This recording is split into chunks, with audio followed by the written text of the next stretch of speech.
quelqu'un qui a traversé et qui s'est fait percuter par une voiture à 110 km/h. Mais c'est des choses qui restent gravées, mais qui sont, pour moi, qui ne sont pas restées traumatisantes.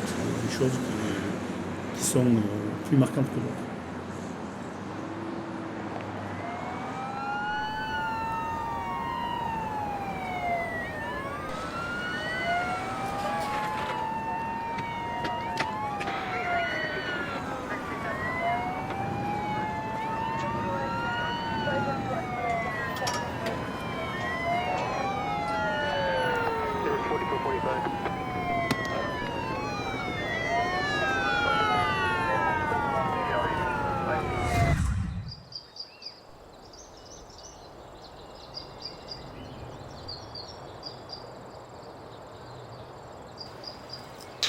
L'endroit qui m'a marqué. En fait, ça serait peut-être tout simple. L'endroit qui m'a le plus marqué, à la limite, c'est l'endroit où je vis, puisqu'on est à côté d'une très belle forêt. Et que déjà toute jeune, et puis avec mes filles, toutes petites, on allait beaucoup promener dans cette forêt, en vélo, avec des amis. Et voilà, c'est tout simple, mais c'est un de mes endroits préférés, la forêt à côté de chez moi.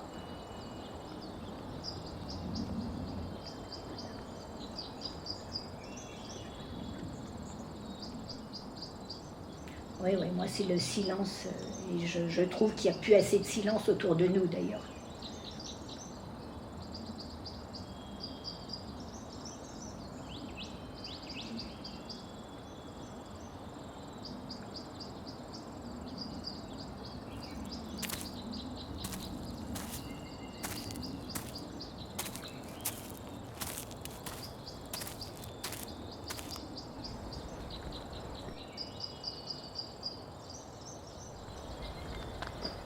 Madame, vous allez bien?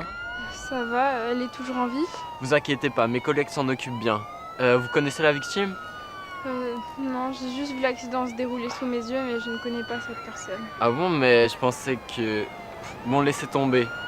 Si vous avez besoin d'une aide psychologique, n'hésitez surtout pas à demander de l'aide. Moi, j'y retourne vite. Ok, bon, merci.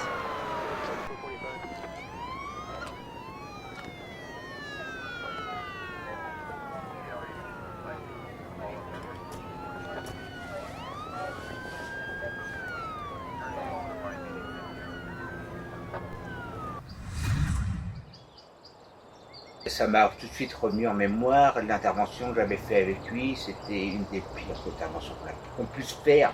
C'est arrivé avec l'ambulance sur l'intervention, sur un accident de la route, et c'était sa fille qui avait eu l'accident et elle était décédée. On n'a pas réussi à la réanimer.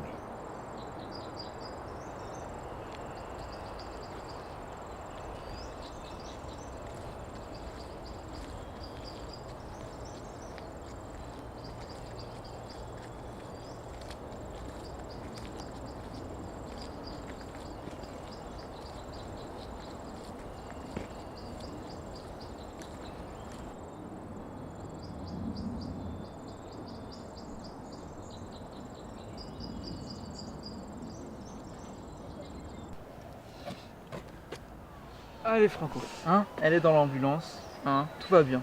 Allez viens, on y va.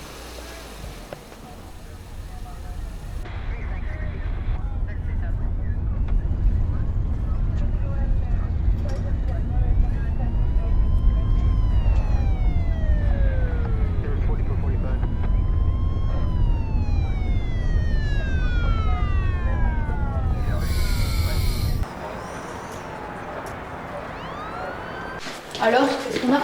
C'est une femme, la vingtaine. Elle s'est fait renverser par une voiture. Elle a une fracture tibiale péronée. On part sur un protocole de bandage en toute urgence. Il faut agir très très vite. Ok.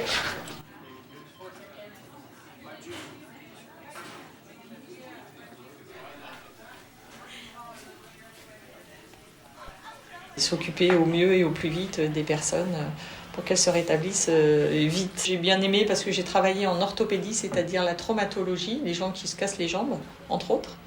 Et du coup, en tant qu'infirmière, j'avais des pansements à faire, des grands pansements. Il faut mieux éviter de s'évanouir quand on voit une goutte de sang.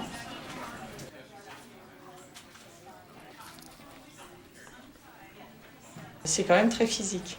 On fait beaucoup de pas, on marche beaucoup, on mange pas toujours comme on veut dans les horaires qu'on veut. On saute des repas parfois.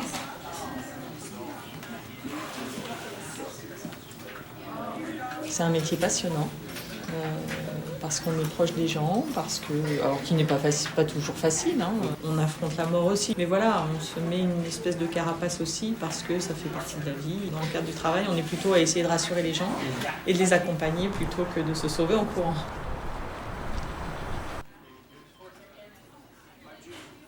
Avec l'infirmière du collège, avec qui je m'entendais très très bien, et ce qu'elle regrettait beaucoup, elle, c'est que souvent, quand elle avait soigné des enfants, elle n'avait plus de nouvelles après. Les parents ne se donnaient pas la peine de la remercier de s'être occupée de ses enfants et de donner la suite de ce qui s'était passé. Bonjour. Oui, bonjour. Vous connaissez cette personne? Non, je ne connais pas cette personne, mais j'ai vu l'accident se dérouler sous mes yeux. Est-ce qu'elle va s'en sortir? Écoutez, son pronostic vital est engagé, son état est critique. Mais madame, si vous n'avez aucun lien avec cette personne, vous ne pouvez rester dans cette chambre. Si vous n'avez aucun lien avec cette personne, si vous n'avez aucun lien avec cette personne, si vous n'avez aucun lien avec cette personne.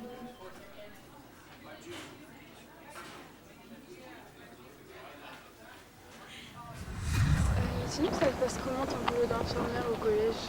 Ça va, mais je regrette de ne pas avoir de nouvelles de, tu sais, la petite Louise. Parce qu'elle s'est fait emmener par les pompiers vendredi soir.